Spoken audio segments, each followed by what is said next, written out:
So egg omelette కోసం onions, పచ్చిమిర్చి, pan వేడెక్కుతుంది. ఈ ప్యాన్లోకి మనం ఆయిల్ తీసేసుకోవాలి. సో ఇలా మనం ఆయిల్ని ఇన్వర్ట్ చేసుకోవాలి. ఇది ఆలోపు వేడెక్కుతూ ఉంటుంది. వేడెక్కుతుంటే మనము నెక్స్ట్ ప్రాసెస్ చేసేసుకోవాలి. ఈ 2 ఎగ్స్ బ్రేక్ చేసేసుకొని ఈ ఆనియన్స్ని మిక్స్ చేసేసుకొని పెప్పర్, సాల్ట్ అన్నీ వేసేసుకోవాలి. సో ఇది లో ఫ్లేమ్లో పెట్టుకుందాం. ఆలోపు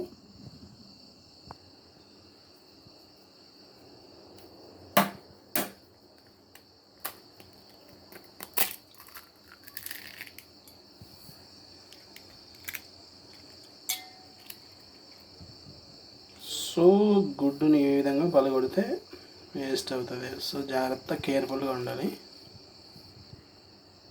సెకండ్ ఎగ్ బ్రేక్ చేద్దాం.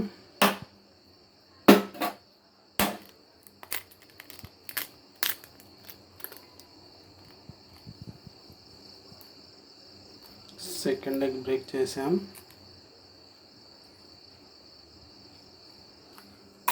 సో ఈ ఆనియన్స్, పచ్చిమిర్చి అన్నీ మిక్స్ చేసేద్దాం.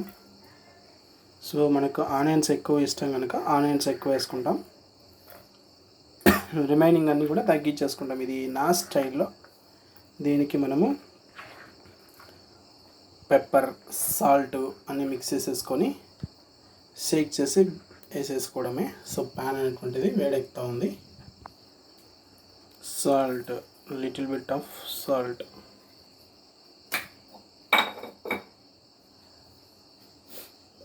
Little bit of turmeric powder. So మనం ఆయిల్ కూడా లైట్గా అప్లై చేసేసుకోవాలి. Sorry for the interruption, cough cold అనేటువంటిది చేసింది. సో ఈ టైంలోనే మనం కొంచెం కేర్ఫుల్గా ఉండాలి హెల్త్ విషయంలో. బాడీ హీట్ అవ్వకుండా. మనం రైస్లోకి తింటున్నాం కాబట్టి నో ప్రాబ్లం. సపరేట్గా తింటే మనకు బర్న్ అవుతుంది బాడీ హీట్ అంతా. ఓకే, ఫ్యాన్ వేడెక్కుతుంది, వేడెక్కేసింది. సో ఇవన్నీ మనం కలిపేసేయాలి. సో షేక్ చేసేసేయాలి. ఇవన్నీ షేక్ చేసేసేయాలి.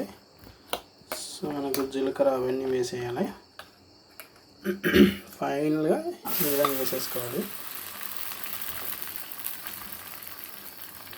సో ఈవెన్గా స్ప్రెడ్ చేయాలి. ఈవెన్గా స్ప్రెడ్ చేసేసి